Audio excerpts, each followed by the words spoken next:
गरीब भाई की अमीर बहन। किशोर और पिद्दी दो भाई बहन थे। पिद्दी बहुत खर्चीले स्वभाव की थी। वो जितना कमाती अपने ऐशो आराम में पैसे उड़ा दिया करती। लेकिन किशोर समझदार था, घर को साथ लेकर चलना जानता था। अपनी बहन के जितना कमाता तो नहीं था, लेकिन फिर भी वो किसी तरह घर का खर्च चला लेता था। एक दिन पिद्दी किशोर से कहती है, किशोर, तुम थोड़ा ज्यादा क्यों नहीं कमाते?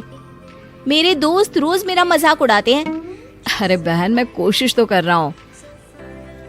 अच्छा सुनो, अगले महीने रक्षाबंधन है, मुझे सोने का हार चाहिए, इससे कम कुछ भी ना लूंगी।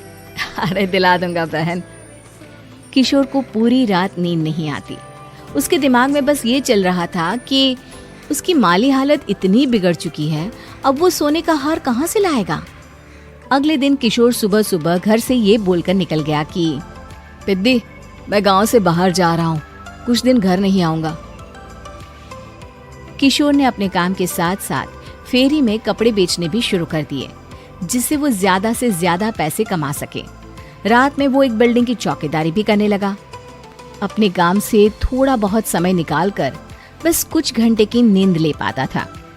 और कब वो कुछ दिन एक महीने में बदल गए और रक्षाबंधन भी आ गया, पता ही नहीं चला। लेकिन किशोर अभी तक घर वापस नहीं लौटा। जहां वो काम करता था, पिद्दी के नाम का गुल्लक रखा हुआ था। किशोर ने उस गुल्लक को फोड़ा और सारे पैसे इकट्ठा करके एक सोने का हार खरीद लिया।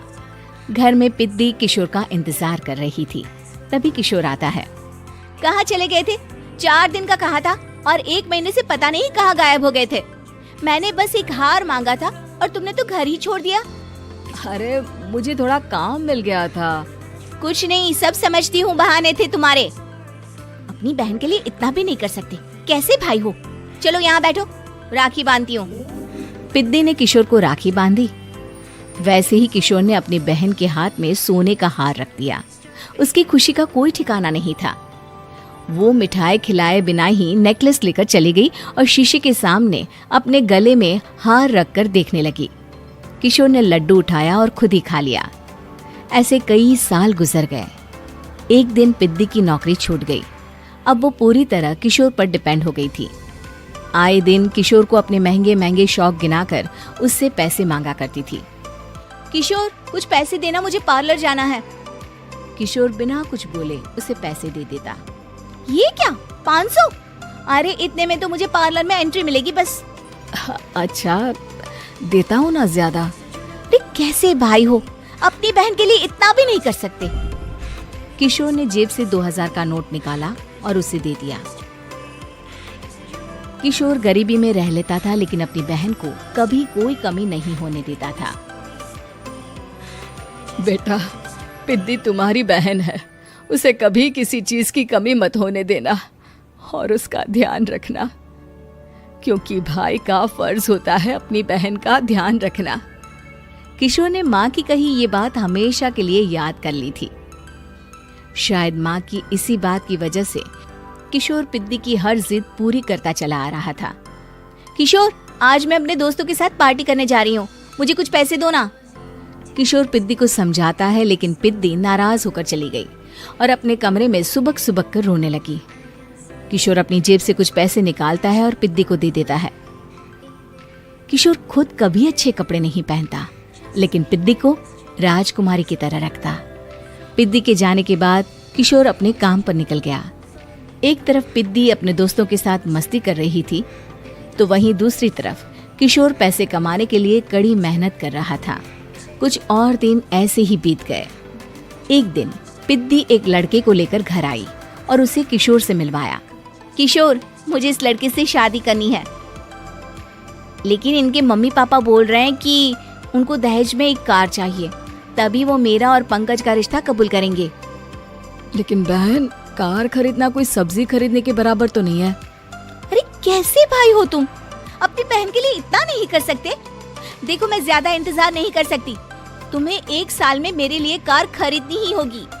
अच्छा पंकज, एक काम करो, कल तुम अपने माता पिता को घर बुला लो, मैं उनसे तुम्हारे और पिद्दी के रिश्ते की बात कर लेता हूँ। अगले दिन किशोर के छोटे से घर में पंकज और उसके माता पिता आते हैं। बेटा, तुम्हारी बहन ने हमारी शर्त तो बता ही दी होगी। जी। बेटा तुम तो इतने छोटे घर में रहते हो, दहेज कहाँ से लाओगे?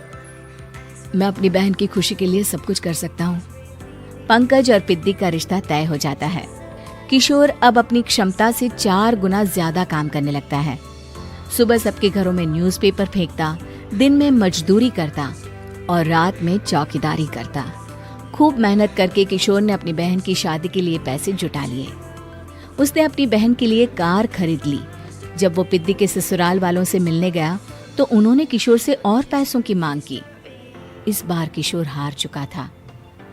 पिद्दी माफ करना, मैं तुम्हारी शादी उस लड़के से नहीं कर सकता। वो लालची लोग हैं, उन्हें सिर्फ पैसों से मतलब है।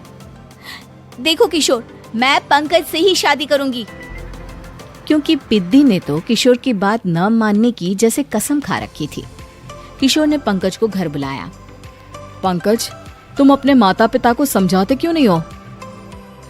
भैया, वो हमारी शादी के लिए मान गए, मेरे लिए तो यही बहुत बड़ी बात है। हम एक काम कर सकते हैं, दहेज की रकम में से कुछ पैसे मैं आपको दे देता हूँ। अरे लेकिन समाज वाले क्या कहेंगे? अरे जब दुनिया को पता चलेगा तब ना। अच्छा, कुछ पैसे मैं अपने मालिक से कर्ज में ले लेता हूँ। कुछ पैसे पंकज देता है, कुछ वो कर्जा लेता है और अपनी उम्र भर की कमाई वो अपनी बहन की शादी में लगा देता है। आखिर में पंकज और पिद्दी की शादी हो जाती है। पिद्दी की विदाई के बाद किशोर बिल्कुल अकेला पड़ जाता है। अब उसका कमाने में भी मन नहीं लगता। उधारी वाले रोज घर में आकर बैठ जाते हैं। अरे किशोर, अब तो पिद्दी की शादी को 5 साल हो गए, अब तो हमारा पैसा लौटा दो। चाचा, पिद्दी के जाने के बाद किसी भी काम में मन नहीं लगता। अरे तो हमारा पैसा कैसे वापस मिलेगा? जी, कुछ करता हूँ मैं। किशोर के ऊपर बहुत सा कर्जा चढ़ गया था, इसलिए उसने तय किया कि वो ये घर बेचकर सबके पैसे लौटा देगा।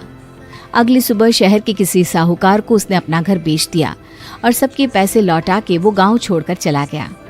पिद्दी ने शादी के बाद कभी अपने भाई का हाल तक नहीं पूछा। किशोर को फर्क नहीं पड़ता था, बस ससुराल में उसकी बहन खुश है ये जानकर उसे खुद की खुशी मिलती थी और ये सोचकर कि उसने माँ से किया हुआ वादा पूरा कर दिया।